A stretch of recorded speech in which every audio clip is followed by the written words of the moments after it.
Good afternoon, and I hope everybody has a reasonable level of blood sugar. I'm hoping that everyone has a reasonable level of blood sugar today, because I have a very vigorous presentation. I have to do that partly to refute those reports of my death spread by Randy Rhodes on Air America. So I'm going to be very lively up here. We've got a lot to show. It's going to be an average of about one slide every 15 or 20 seconds for the next 60 minutes. So please bear with me. I also have to say my usual method with the light pointer is now out of business unless I can point in both directions. Hard to do. So this is my book. That's the first edition. I commend it to your kind attention. It's on sale. We're now up to the third edition, as you see here. The third edition covers events up through the conclusion of the Moussaoui trial in Alexandria, Virginia, recently. Now, I want to salute this conference. I want to salute, above all, Alex Jones for being able to bring together one of the only political formations in this country which transcends the idiotic and obsolete left-right distinctions. It goes... Thank you. It goes beyond the wedge issues. It doesn't allow us all to be the dupes and pawns of Karl Rove and the other purveyors of wedge issues. We've got conservatives, we've got leftists, progressives, libertarians, communitarians, and of course we have a strong international dimension reaching into most of the countries of Europe, Latin America, Asia, the Arab world, Russia, and so forth. Now, a couple of things on my background. I began studying these questions almost 30 years ago. This was the kidnapping of the former Italian Prime Minister Aldo Moro by a group calling itself the Red Brigades. I wrote a study on it, published in Rome in 1978, Who Killed Aldo Moro? And the finding, as you see here, is it's not the Red Brigade's banner behind him, but it's the British flag. And this means NATO intelligence. This was a shorthand to show NATO intelligence. Milan, May 1st, 1978. Here are some Christian Democrats and others with a sign saying Kissinger and Gardner, the U.S. ambassador, kidnapped Moro and killed him. So we were denouncing false flag terrorism at that time in 1978. The issue was whether the Communist Party would come into the government. During the first Bush administration, you could already see the beginnings of administrative fascism taking shape on a somewhat narrower scale than we have today. And I followed that then in 1992 with this unauthorized biography. Thank you. A couple of highlights from this. We noticed that this was very popular in the war room of the Clinton campaign. Here's Stephanopoulos, Carville. Somehow I never got a check. I'm still waiting. And one of the findings, of course, was that the involvement of the Bush family in the attempt to kill President Reagan back in 1981. And if we look here in the lower right-hand corner, Bush's son was to dine with suspect's brother. Bush's son was to dine with suspect's brother. Bush's son means not Marvin that we've just heard about, but Neil. This is Silverado Neil Bush getting in his licks. The suspect's brother is Scott Hinckley, the elder brother of the would-be killer. And there it is. That's the Houston Post, since gone out of existence. It's confirmed the next day. Bush, the elder, says, yes, my son Neil was in close touch with Hinckley's brother. And here's Neil Bush in Colorado confessing the same thing. He was going to have dinner with Hinckley's elder brother the night after the killing. So wouldn't that be time for a special prosecutor? If you had a government of laws, we have no such thing. We live in complete illegality. And as soon as somebody starts focusing on some group or other for being illegal, I have to remind you, this entire system is one continuous creeping coup, one insurrection against law and constitution from beginning to end. For my purposes here, a very important aspect of this thing is that the hit on Reagan was bootlegged in, conduited, through a drill. The drill scheduled for the next day, presidential succession drill, 9 lives, meaning that those operations were done under the cover of a legally sanctioned operation. This is, of course, the other thing that the book is noted for. Here we have Fritz Thyssen, Nazi financier. He wrote a short autobiography, How He Paid Hitler. No secret there, by Fritz Thyssen. There he is. That's Thyssen back there. You see it over here. with Hitler. And it turns out, if you can read the fine print there, that Thyssen had $3 million at the Union Banking Corporation in Wall Street, of which Prescott Bush was a shareholder and a director. And that was the property that was seized by the Alien Property Office under the Trading with the Enemy Act. It was a Nazi bank. So the president's grandfather was the U.S. agent of a Nazi banker. Nice stuff. Right? All kinds of people. They deny it, by the way. They have the thing on their website saying none of that is true. So here you see some of the connections.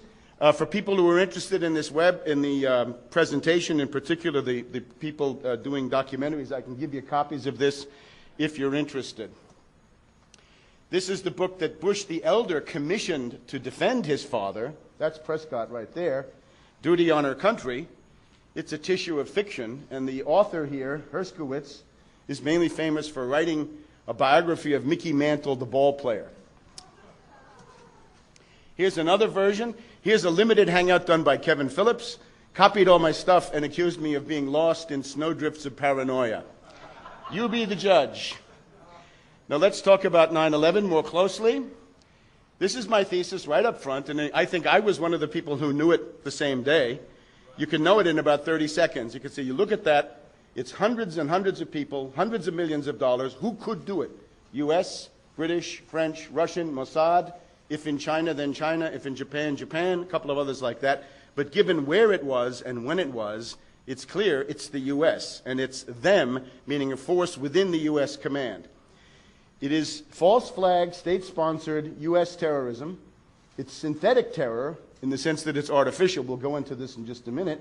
And it's carried out by this rogue network. It's pretty much the Iran-Contra network in a slightly new form, cutting across the agencies, run through drills, and the goal is, first of all, to secure an oligarchical society, and to do that through the war of civilizations, according to the thesis of Samuel Huntington. Now, here is the official version. This is the tissue of lies, the fiction by the Zelikow, Kane, Hamilton Commission. And it was on March 20th that Charlie Sheen rocked the world by saying he didn't believe any of that. And of course, it was an interview with Alex, who has certainly taken the lead on this. On that same day, I would only add, this is a couple of days later, this was my 30 seconds of fame in the wake of it. And here's a New York Magazine. Now, that's not my part over there. No, not that part. I have the 9/11 conspiracy up here. They have some stuff about a lecture I gave in New York. I recommend this to you. This is an intelligent article by Mark Jacobson, The Ground Zero Grassy Knoll, sort of merging the Kennedy skeptics into the 9/11 skeptics. Now, my thesis is that 9/11 is not just an issue next to other issues. It is the overarching dominant issue. If you do not address 9/11, you get nothing. You will not stop the wars. You will not stop injustice. Bush has 35 to 40% of the U.S. population. They're scared out of their wits. You cannot use the arguments that, of humanitarian or pacifist or other things, which I find eloquent, but which they do not. It is a base which can only be attrited and eroded by 9/11 truth. And all other issues depend on this. And, of course, precisely for this reason, it has the greatest bang for the buck, as Charlie Sheen has shown. Charlie Sheen did more in half an hour on daytime radio than the whole left liberal wing of the Democratic Party in 5 years on primetime television.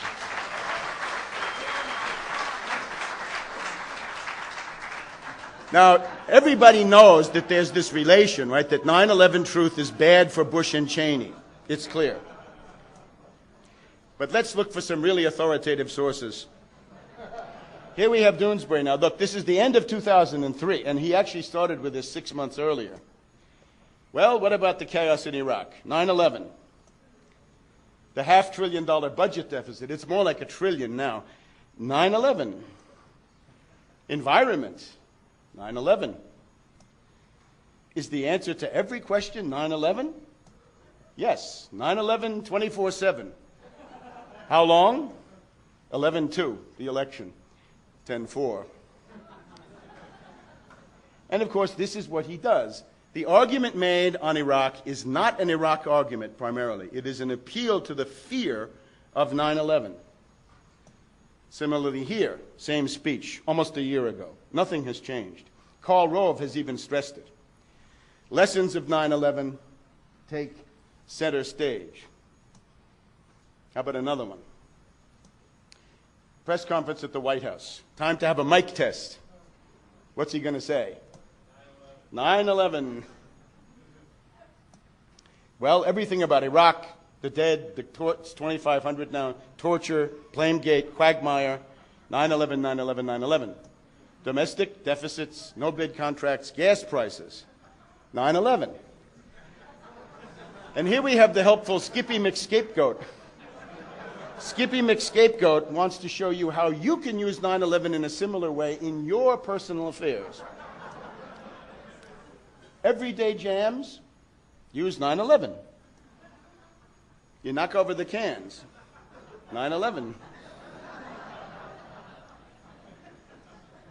Lose the game, 9/11. And of course, the most embarrassing, 9/11. For adultery, try 9/11. So it's the Swiss Army knife. Now, it should be clear, therefore, any person of goodwill who wants to stop the existing wars and to avoid the next one, which is upon us, should put 9/11 as the cutting edge of everything, in the same way that Craig Hill is saying that the impeachment resolution has bite, has traction and a chance. If you make the misprision of treason on 9/11 the first item against Bush and Cheney, that cuts into their base.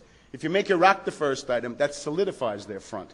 You got to attack the flank. Don't attack the front. Attack the flank. Attack the rear, but not the front. Now, this is, of course, the first line of defense. But now, who believes this right now today? Who supports this? These are intelligence experts who now tell us they were completely wrong on Iraq, but they know everything about 9/11. So they're discredited and failures, and we're supposed to believe them on 9/11.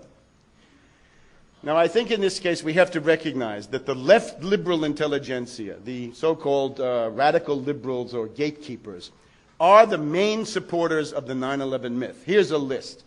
You can quibble with some individuals, maybe somebody wants to, but generally speaking, this is the story. The biggest barrier to 9/11 truth are the left liberals. And this person, Chomsky, this is Noam Chomsky. He's writing his name now, Noam with a capital G. See if you can figure that one out. This is now the main public supporter of the official version on 9/11. That is to say, of a racist, warmongering lie, a blood libel against the Arabs and the Muslims of this world, put out cynically by the people who really did it, and he supports them. And he tells people, don't get involved. And then, of course, in the broadcasting world, it's Amy Goodman of Democracy Now!, hated throughout the Pacifica network, privatized her program, bilks the whole network for money. And then, of course, for the ultra-lefts, we have Ward Churchill, whose line is, if you don't accept the official version, you're an anti-Arab racist because you're saying Arabs are not capable of great things. I therefore have awarded Ward the Arlen Specter Award for 2005, the most imaginative defense of the official version in honor of the finder of the magic bullet thesis from the Kennedy assassination. So they believe Bush. They wouldn't be caught dead believing Bush on anything else. But on this they believe him, the most important issue of the age. So this is my thesis. Only 9/11 truth can stop Bush, the Iran war, World War III.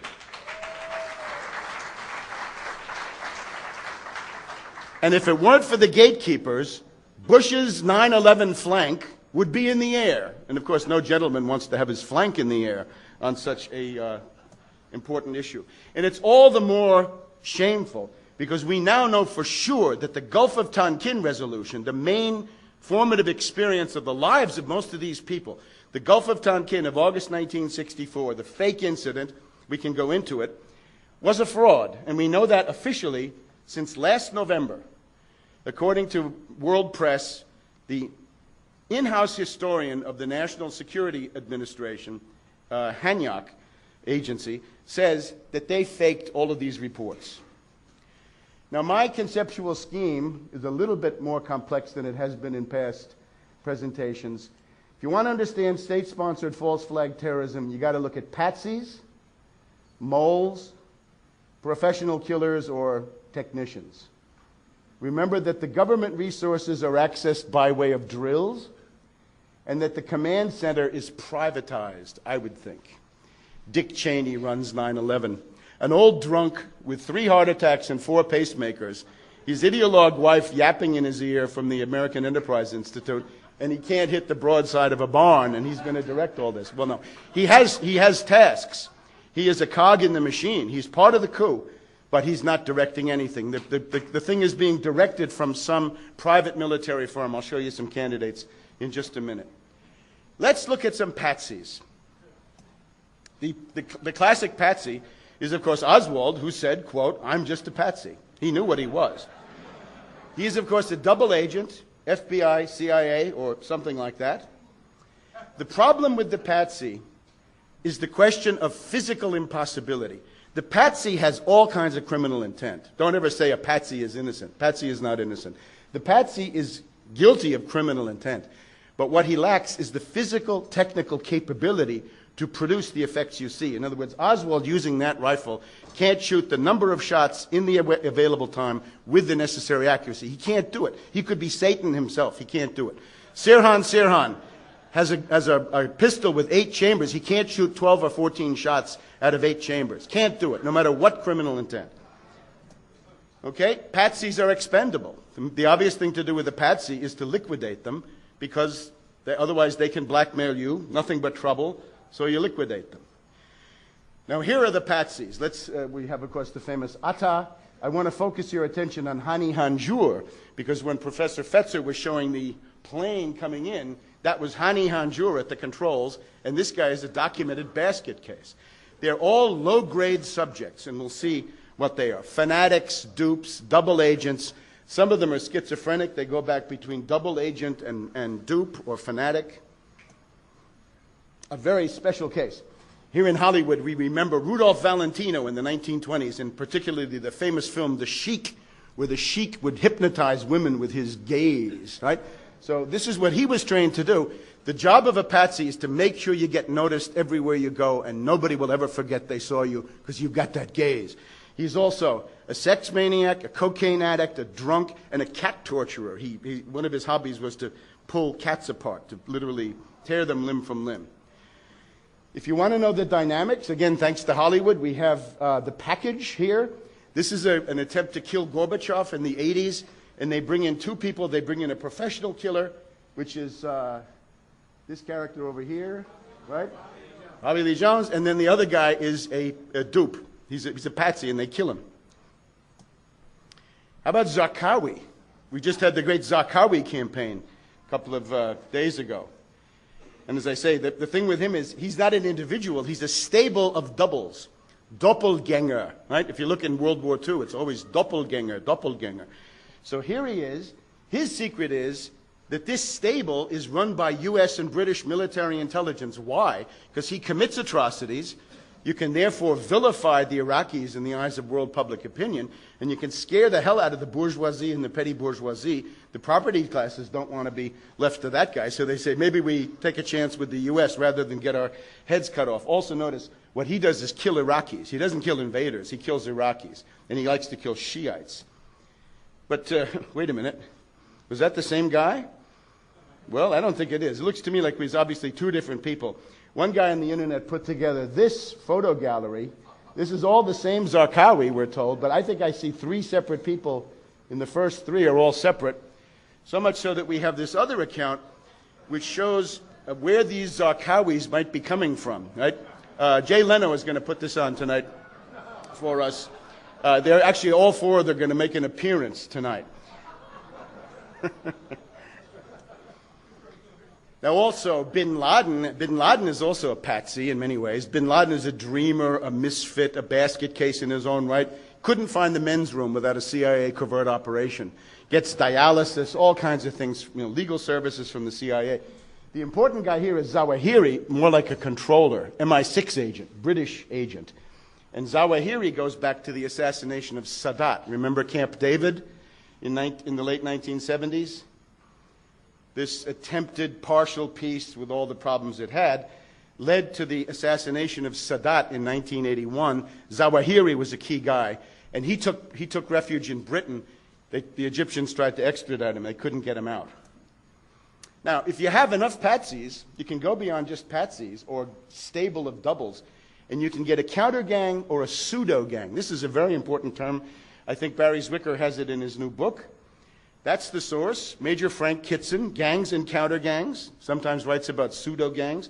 What he's telling you here is his counterinsurgency operations in Kenya in the early 1950s, trying to save the empire. That's his other book, Low Intensity Operations. He simply tells you what they do. You want to know what's going on in Iraq? These are the manuals that are used. There's Kitson, imperialist, and that's one of his counter gangs.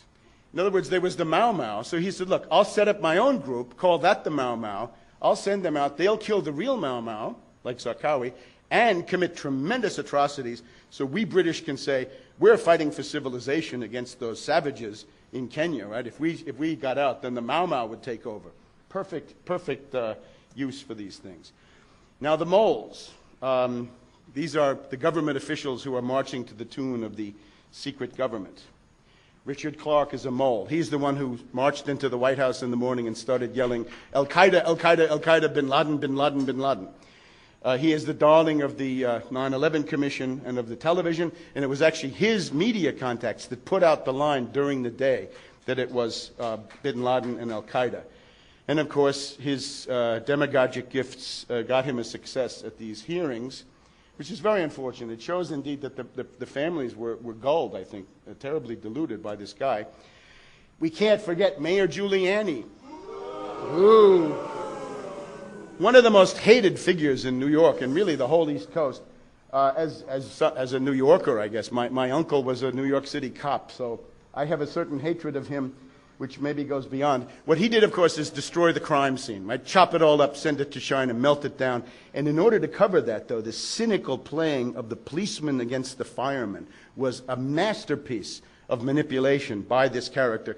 He's, of course, an invisible government functionary from way back. How about General Myers? There's no air defense. Who's responsible? He's obviously responsible. No air defense for an hour and 45 minutes. This, I think, is one of the first photos you've ever seen of the infamous Dave Frasca, who got the Minneapolis reports, the Phoenix Memorandum, put them together, sat on them, suppressed them. His superior testified at the Alexandria trial of Moussaoui, said they got 75 emails pointing to this. He made sure this stuff was ignored. Then we have the professional killers. Now, actually, I can't say exactly who's a professional killer in this case, but I can tell you who's a professional killer sort of in general, right? Certainly, Theodore Shackley of the CIA, the key man of the Shackley-Klein's enterprise, right? The target of the Christic Institute lawsuit, if you can remember that one. The Shackley-Klein's enterprise is pretty much identical with Iran-Contra drug running and gun running. Shackley signed on once as a speechwriter for George Bush, the elder in New Hampshire for the primary. I can tell you he wasn't writing speeches, he was doing political sabotage. How about this guy? Andrew Marshall, Yoda, Rumsfeld's futurologist, the guy who was supposed to sit around and imagine what could happen. And of course, if it was a failure of imagination, then he's the one who failed. He should be held accountable. And then we have the private military firms. Now, we don't know exactly what we can pin on each one of them, but when you think of a headquarters, when you think of a lot of these services, it's Booz Allen Hamilton, DynCorp. These are all the groups that have become famous in Iraq, infamous, and they claim they can run any aspect of warfare, including nuclear war, Blackwater. Why not have your headquarters there? Then you have a whole war room, a whole staff, not just one old guy, one old drunk with his pacemaker clicking and his wife yapping. Now, most of this stuff that I'm going to do now has been covered, so I'm just going to tick it off. I had no way of knowing what others would cover or wouldn't. Could the patsies fly the planes? And the answer, I think, is no. Global Hawk could. Again, bin Laden is a very low-grade subject, a dreamer. His main advantage is, he says, all Arab governments are illegitimate, and if you're a real believer, you have to kill unbelievers. So it simply means the Muslims will be isolated.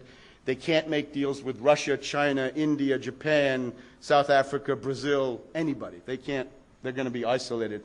They're going to be destroyed. Atta we know of, a psychotic, hard to see how he could do these things.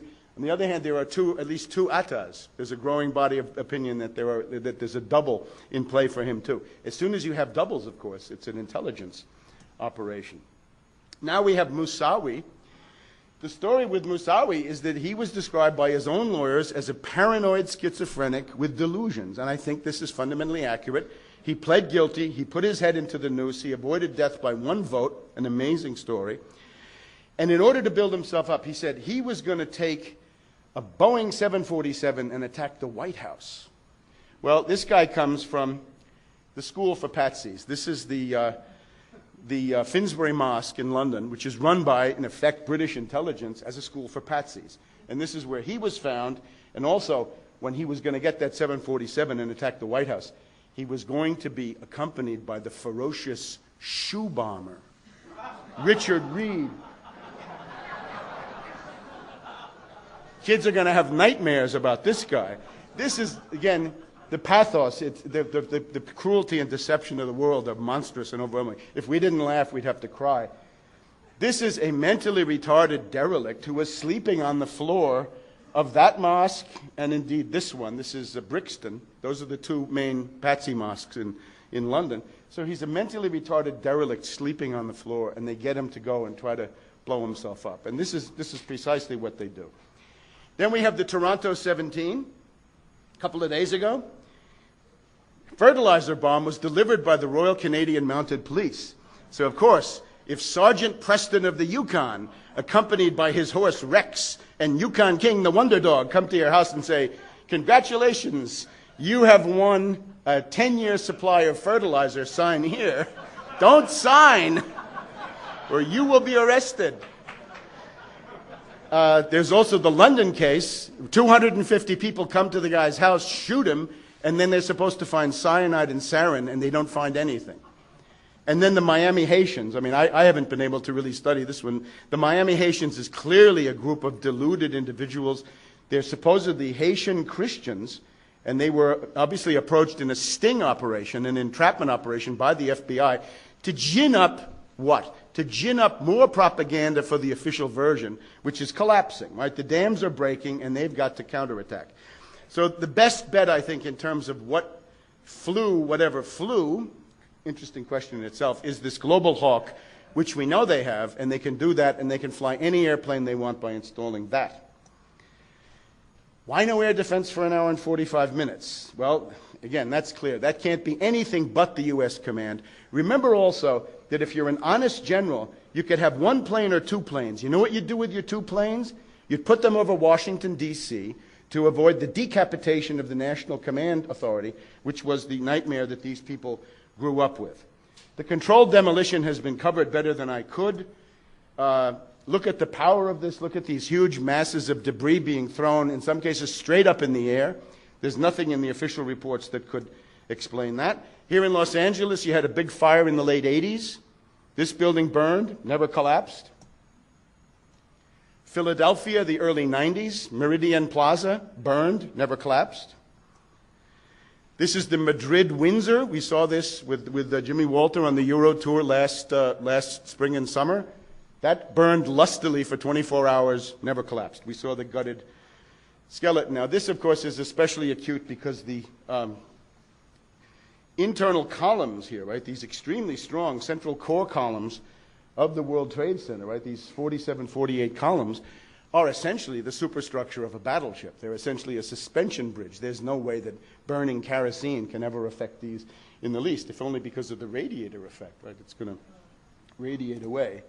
What we do see, this is NBC News film of the event, pointed out by Gerhard Wisniewski very early on. What you do see is a series of small explosions. There was, I think, the thermite thesis is obviously extremely persuasive, but might this not also be combined with computer-generated detonations to make sure that the rhythm of this stuff, in other words, you've got 11 seconds for the whole thing to hit the ground, so there's at least some idea that this continuous wave of white puffs is not it's not the fire, and this also may explain how the entire cement content of the building was pulverized, vaporized into this cloud. And you can see how it goes. It's also interesting that the puffs seem to correspond to 2/3 of the facade, meaning more or less the extent of that system of core columns. So you're blowing up the core columns, maybe after they've been weakened with thermite, because otherwise it would take a lot to blow them up.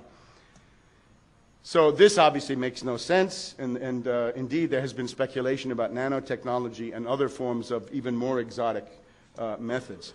Building 7, of course, is the reductio ad absurdum of the whole thing. Never hit by a plane, but did collapse.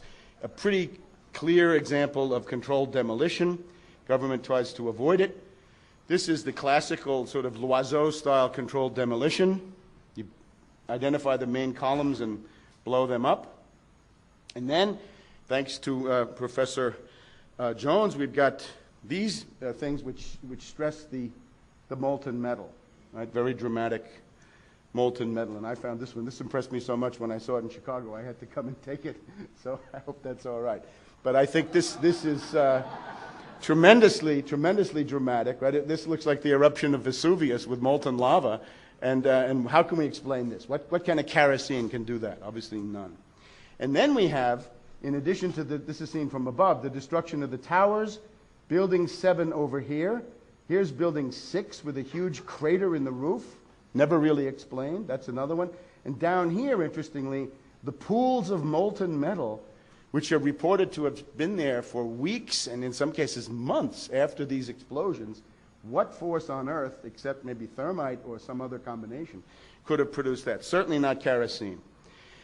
We've also got the problem of the Pentagon, as you see. The problem is the hole is just too small. The angle of attack of the airplane is impossible. You see it again. Remember, I can only add, that's Hani Hanjour at the controls, right? Who he couldn't rent a Cessna, and nevertheless, he does this. And the Pentalawn, the famous Pentalawn, is untouched. This, of course, is Thierry Meyssan, starting very soon after the event, pointing out how do you get a 38-meter aircraft into a 19-meter hole. Actually, the problem is more acute than that. Here is my version and Meyssan's version of the original hole. And there it is again. And no Boeing can go in that hole. This is after, I take it to be after the facade collapsed as a result of fire some hours or many minutes later. And this they like to show. And here's that telltale piece of wreckage which seems to be simply planted evidence, right? Like the Los Angeles Police Department, experts in planting evidence. They know how to do this. So the idea here is, I think, is also perfectly feasible to have a cruise missile or some combination or some variation on that. And of course, the Shanksville story is we're told that the entire Boeing went into the hole. This is impossible. They say there's a mine here, an abandoned mine. Well, then go into the abandoned mine and bring it out. It's clear that the plane is not there. The plane was indeed shot down, blown up in the air, and the wreckage spread over 8 miles on a very calm day with no wind. So there's no wind to blow it. Now, beyond these standard points, let me indicate what I consider to be far and away the most important single piece of evidence, which is the warning, Angel is next, meaning we're going to blow up Air Force One, we're going to kill Bush. It's a threat to Bush, an ultimatum to Bush, that comes in accompanied by a cascade of top secret code words from all across the main agencies, Pentagon, CIA, NSA, NSC, and so forth, indicating to Bush that a military coup d'etat is in process, a military coup d'etat, if you like, of a new type, according to the Lutwak typologies, which you can find in his book on the coup, that it is a coup designed to seize control of the head of state, and Bush is essentially being told, play along with us, become the spokesman for this coup, or you can be liquidated. And it also includes this important threat, that whoever sent this message has the nuclear launch codes and could start the war of civilizations. And of course, that, from the point of view of the plotters, this might have been a good thing. Would have made the emergency more acute. Now, there's a great debate, psychological analysis, about what is this man thinking. I've suggested that this is actually a very effective commercial for the adult diaper for the depends that he's... General de Gaulle once had the policy of the empty chair. I think here we have the policy of the full pants. Terrified, stunned out of his wits, and called upon, he's looking for the handlers. What do I do? What do I do? Ari is back there saying, don't say anything. And of course, within minutes, the decision will be made. We will capitulate to the coup and give them what they want. What they want is the war of civilizations. That's what we have going on around us.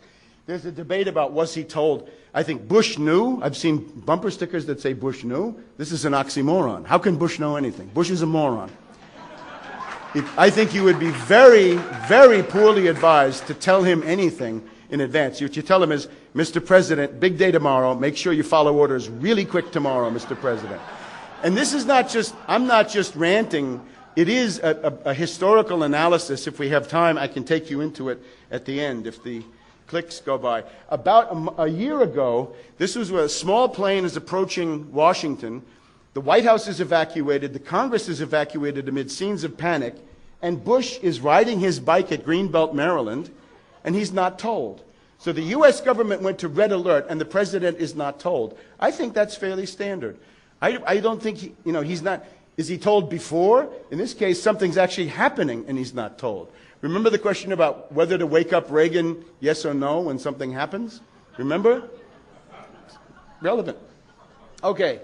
Now, how do we look at all this? Schools of analysis. Well, there's the official version, right? I take it there are not too many people in here for that. The U.S. government supports it, the neocon academics support it, and the corporate media support it. And there it is. Now, you can have this with unanswered questions. You can have it with incompetence and negligence. You can also have the pseudo-radical version, the blowback. It serves you right because you're an imperialist, right? You bomb them, they bomb you. It's wrong. This is not what happened. It might be correct, but in this case, this is not what it was. That's Ward Churchill and some ultra-lefts. Then we have LIHOP, which I think by now is thoroughly obsolete. Let it happen on purpose. This means that you have to posit the existence of a real terrorist organization out there. There really is Al-Qaeda or something like that. And they really can do what you saw. They can produce the effects observed. Now, my main point is the official version, the unanswered questions, and LIHOP are ultimately all the same thing. Why? Because they all agree on the definition of the world. There is terrorism, and for some reason they were able to get through. So that means the war on terror is legitimate. Now, suppose you find somebody who says, yeah, Bush doesn't wage the war on terror well enough. There's a real enemy out there. I can wage the war on terror better. And that is this charming lady. Her line, as you know, is to say, I would attack Iran quicker than Bush, harder than Bush, and I can get you European troops and money that Bush can't get you. That's her. And if you try to flee from her inside the Democratic Party, you also have another trap set up in the form of this charming fellow who is now out there preaching the Malthusian apocalypse. I want to commend Alex Jones for his speech in Chicago. His attack on Malthusianism is absolutely on target. The ruling elite is Malthusian. They're planning genocide. They're planning to kill 75 to 80% of the world's population, and that includes a lot of people in this room and a lot of people in this city and state and inside the United States. What? All of us. Thank you. I wouldn't... This is, of course, Gore's best friend, his ego ideal. Gore is competing for the high regard of Prince Charles, the prince who says, I talk to the plants. I guess I can understand that. But then they answer me. No, that can't happen. And it's all mouthless. This is an execrated name. He's the chief ideologue of the British Empire, the basis of social Darwinism and genocide. And that's what Gore is trying to bring in. He's trying to create a pseudo-radical Malthusian alternative. So therefore, MIHOP is much better. MIHOP, I think secret government MIHOP or some version of this is basically all the Europeans. I'll show you them in a minute. David Ray Griffin, Morgan Reynolds, Stephen Jones, Alex Jones, David Shaler, myself. I think this is the prevalent understanding. This is Mason's book, came out very soon after the events. That, by the way, is the last hole punched through the last ring. by this shaped charge on the cruise missile or whatever it was. That's von Bülow, the former technology minister, deputy defense minister of Germany. Gerhard Wisniewski. Both of these last two have sold at least 100,000 copies in Germany. These people have a real following. My dear friend Maurizio Blondet writes it as coup d'etat, colpo di Stato in USA, 11th of September. This is extremely sophisticated, how the coup, the modern coup, looks. And this is an example of the modern coup.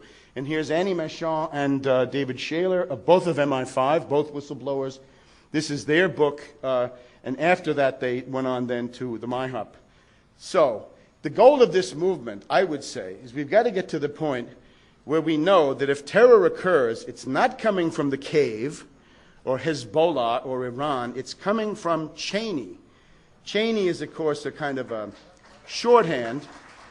I don't mean just the old guy with the pacemakers and all that, the old drunk, but his backers, his controllers, his office, the forces in the administration and in Wall Street that are around him. So these are the people who did it. Now let's see how far we can get. The proof of MyHop, I would say, is in the drills and exercises. Now some of these are actual planes and tanks and guns moving around in the world. Some of them are staff exercise. Some of them are computers, sandboxes, all kinds of different things. And they're run under legal cover. The classic function of a drill is to deceive. If I want to invade a country, I put out a communique saying, my forces are going to have peaceful summer maneuvers along the border of your country. And as soon as they're there, I give the order to attack, and I bootleg the attack under the cover of the drill. The other classic one is two officers. One is loyal, one is treasonous. He's part of the coup. The loyal officer looks over at the treasonous guy's screen, and he says, hey, crashing planes into buildings, what's that? The other guy says, that's amalgam Virgo, and you don't have a clearance. Okay, so it's used as a cover for coup attack or provocation. Now, coup d'etat is one part of the government attacks the other parts. Therefore, there are some people who don't agree with your coup. You've got to bootleg it in so they don't know. Now, 9/11 is a day of drills more dense than any other in the history of the United States, as far as I know. It's 15-plus drills that either take place or bear on it. Here's a list. If you want to know about drills, I urge you to go to Arkin and to Paul Thompson, The Terror Timeline. The concept is this. If you want to bootleg a terror action through a drill, design the drill to resemble the terror action you want, and at that point, very small changes will allow the thing to take place, and that can be done by your rogue insiders. How about Mongoose? Officially, an operation to kill Castro. In reality, to kill Kennedy. Bootlegged under a cover. This was a U.S. nuclear drill. The Soviets looked at it and said, that's a drill that's going to become real. We go to red alert. So the whole world was then on the brink of nuclear war in the Euro missiles crisis then. London, July 7th. Atlantic Blue, Top Off 3, triple play. All talked about bombs in the London subway at the time of an international conference. Visor Associates, Peter Power, said we were drilling bombs in those stations at those times. Now, what does it take to realize what's going on here? The actions are being bootlegged or conduited through these actions. So, if you look at 9/11, and I'll do as much of this as I can, you can see that the main aspects of 9/11 are all covered. They're all represented by important drills. We have a series, we can call them the air defense suppression drills with multiple fake targets. The idea here is you're taking aircraft away from New York, Washington, far away, and you're introducing fake blips and fake planes, military or commercial, that are going around saying, I am hijacked. That includes Vigilant Guardian, Vigilant Warrior, it's all in my book, and Northern Vigilance. Now, in this case, they go to northern Alaska and Canada because they're practicing defending against a Russian bomber exercise. Here's Northern Guardian. With this, we get up to 29 aircraft reported hijacked on the day of. So you have fewer airplanes of your own and more that you have to defend against. Now, this one is a real defense against Russia. This is 6 planes sent to Iceland on the day of because the Russians are having this bomber drill. This is supposedly real, not a drill. And then we have the real, illegal U.S. no-fly zone over northern Iraq, which had to be enforced. So planes were sent for that. The result is Langley Air Force Base, the key one, is down to 1/3 of its normal strength as a result of these events. We've also got a couple of ones, Crown Vigilance, Apollo Guardian, about which almost nothing is known. Now we have drills for bases and first responders. September 5th, the whole U.S. Army, as far as I know, goes to full access control, the lockdown of the base, right? What you know from Dr. Strangelove, when General Jack Ripper puts on the security of the base. The firefighters at the Pentagon are prepped at Fort Myer, Virginia. And all these forts, of course, around Washington, Myer and Belvoir, are sensitive because they are the ones you need to dominate to have a coup. Belvoir. The CIA, FBI anti-terror team is AWOL to Monterey, California on the day of. It's like Fletcher Prouty being sent to the South Pole for the Kennedy assassination in the JFK movie. Tripod 2. This is Giuliani's chemical, biological warfare exercise. And we even have the first responders for New York prepared at Fort Monmouth, New Jersey, just as it's going on in real time. And the Shanksville first responders are also prepared by a special drill. The main issue here is keep everybody away, right? Don't let anybody near the site, cordon off the site. And now we come to the drills that are actually used to produce the main events. Amalgam Virgo 01, apart from other interesting details, it is either a freighter or a barge, and they shoot a cruise missile from the water, from the Gulf or the Atlantic to the land. This is the Pentagon, as far as I can see. Cruise missile. There's also a plan, this is interesting, Delta pilots, actors posing as passengers, hijacked by FBI agents posing as terrorists. So I would say Amalgam Virgo is the Pentagon. The Pentagon plane crash drills, we've just heard about those. I won't go into those, the models and so forth. It's clear that they were drilling these things 6 ways to Sunday, as Seymour Hersh reports. They're doing NORAD planes into buildings exercises for a long time in advance. Richard Clark had his own drill, crashing a plane into the White House in 1998. There he is again. And even a chemical weapons jet. This was, I think, the subject of a movie. The most interesting, the National Reconnaissance Office, planes hit buildings. The top U.S. intelligence agency was to simulate a plane crash into a building on September 11th. This is Chantilly. This is the agency that does the satellites. So they can see everything. They don't need to worry about radar. They see it all. So this, I take it, if you have an exercise about crashing planes into buildings, then what you're doing is crashing planes into buildings. And I take it that there's an invincible prima facie case that that's what this was. The NRO drill was the Twin Towers. Now, Congressman Weldon has been talking about Able Danger. I just want to tell you one thing about Able Danger. Able Danger are terrorist controllers.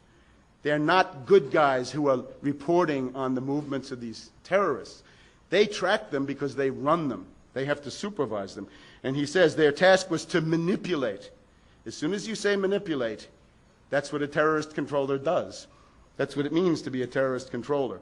It's also, I think, paired with Able Warrior. Able Warrior is the big yearly drill of counter-terror. In other words, it's a defensive anti-terror drill. If you're going to do a defensive anti-terror drill, you've got to have another one that simulates the attack. So my thesis is Able Danger is the attack against which Able Warrior then defends, right, in the binary pairs. It's going to be hard to find this out because approximately 2.5 terabytes of information, equal to 1/4 of the Library of Congress, have simply been deep-sixed. Now, the last one is the mushroom cloud. You see, I have this on the cover of the book. I don't have buildings. I have the mushroom cloud. In the morning of this day, the U.S. B-1s and B-52s were in the air loaded with H-bombs, as they were during the Cuban Missile Crisis. Land-based missiles and submarines were also ready to go. This is before any airplanes are hijacked, and the Russians see this. So the whole thing is mobilized. Also, these doomsday machines, the doomsday night watch looking glass airplanes are all done. This is General Ivashov, my friend. He was commanding the Russian forces on that day. He basically confirms all of this. The air bases involved are these, Offutt and Barksdale. Notice Bush runs to Barksdale and Offutt. And in the Global Guardian, we have a bad insider who has access to key command and control systems, who could actually launch missiles. This is another backdoor for the invisible government to come in. In other words, the pretend rogue insider turns into a real rogue insider and actually launches missiles. Now, why? The centerpiece of the day is the U.S. ultimatum to Russia. It's the Bush-Putin phone call, where Bush says, we're seizing Afghanistan, we're seizing Soviet Central Asia. Now, suppose Putin says, you do it and I'll blow your head off. Right? The Soviets had fought a long war to keep that neutral. So it is essential that all of this be backed up, not just by the threat of seeing these things mobilized, which Putin can see, but also by the ability to actually launch without having Bush involved in any way. So they've built in the ability to launch. Amalgam Warrior is another one going on. That's an air defense exercise. In other words, if the U.S. launches something, maybe the Russians will respond. This is the defense against that. It's all built in, and it all makes this horrendous package. We've also got AWACS planes.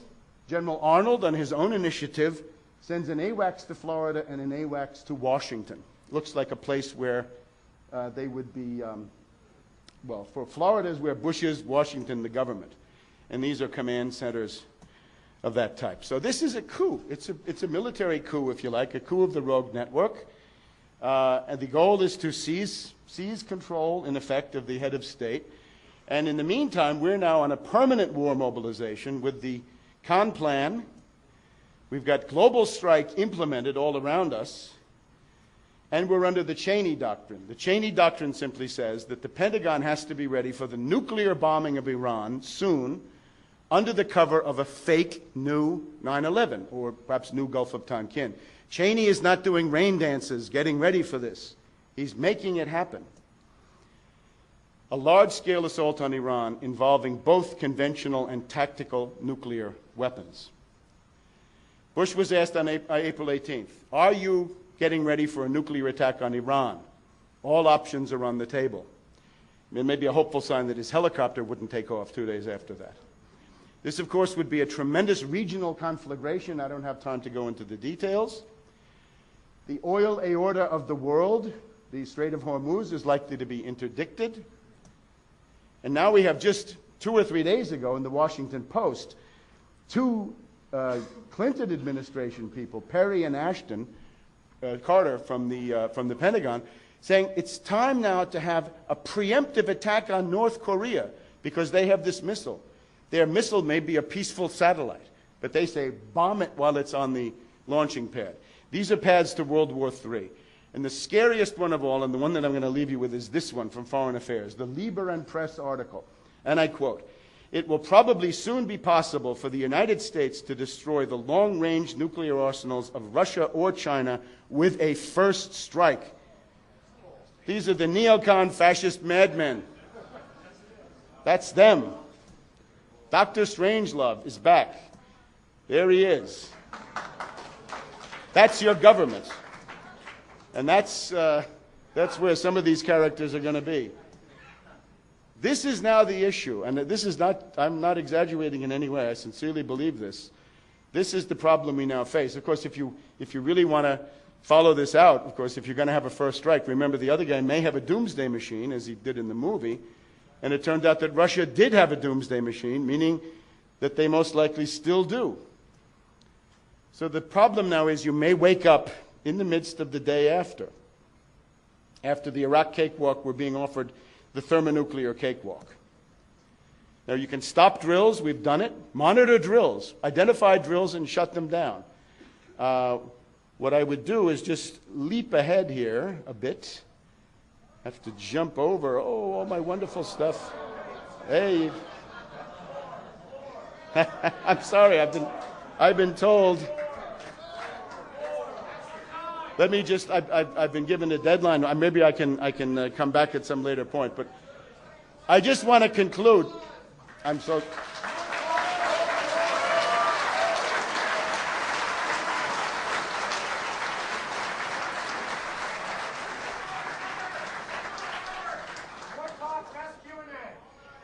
Huh? I don't know. What should I do? Who's in charge here? All right, look.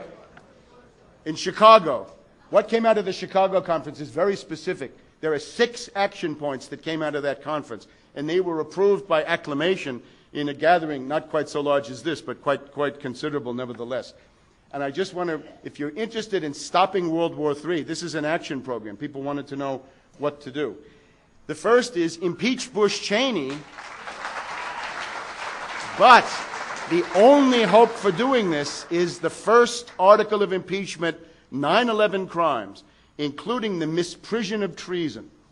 You're a government official, you know something's going to happen, you know it is happening, you don't stop it, that's misprision of treason, and there's a prima facie case for that, right? Bin Laden determined to strike in U.S., what did you do? Nothing. Meetings, orders, mobilizations, alerts? No, nothing. Nothing. Misprision of treason. And you take it from there, right? Then it goes up from there. Take back the airwaves.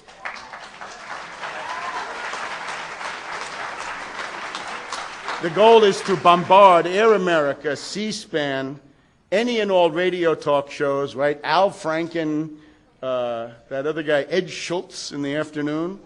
That lout. Yeah, that lout. We want to bombard them all. Look, there's easily 1,200 people here. You make one phone call a week of this group. You can think of the effect of this, right? It essentially means that they would all be submerged in a tidal wave, a tsunami of phone calls. This is what we need. There's no point in going out and, handcuffing yourself to the gates of the White House when you can reach 2 or 3 million people directly. Challenge these officials. You'll be seen by billions of people before the day is over. So use the means that we have. Support the 9/11 truth candidates. I'm sure my list is very, very inadequate. I don't even have Craig Hill. But Carol Brule, Bob Bowman, Craig Hill. There's a guy here from Oklahoma I wouldn't want to forget. There are many that I don't know about. I hope one of the things here would be to do it. Stand up. And we also have Morgan Stack of Cork, Ireland, running for the Dial, the Irish Parliament from Cork South. Monitor, expose, and shut down terror drills. You find out on your website or whatever it is that something's going to happen in your community, you shut it down. You protest. We need deep throats. We need whistleblowers. We need Watergate tapes. They should come forward. If there's somebody in the uniformed forces who doesn't want to go into the Iran meat grinder, now's the time. An independent international truth commission building on the work of the Los Angeles Citizens Grand Jury, which met here in October 04 and in August of last year. And if they call off elections, widen the war, and try to have martial law, the answer is a general strike. Before you talk about picking up the gun, try politics. Try a general strike. There was one in San Francisco in the 1930s. There was one in Minneapolis. There's been one in Spain. After the Madrid bombing, Aznar tried to make himself dictator. He was swept aside by a general strike of 1/3 to 1/2 of the entire Spanish people. If it can be done in Spain or Italy or France, why not here? So start spreading that idea now. And with that, we want to have, of course, since it's Hollywood, we have to think about celebrities. 2, 3, many from the film colony. And I commend my book to you, and I thank you.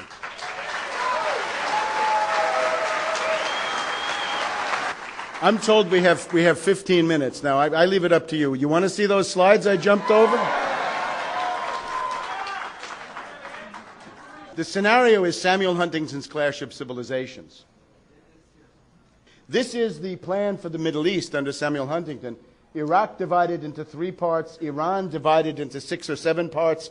They're using terrorism. They're using the MEK, Mujahideen-e-Khalq. They're using PKK, Kurdish terrorists. They're using the BP Liberation Front of this part of the country to separate the parts of Iran.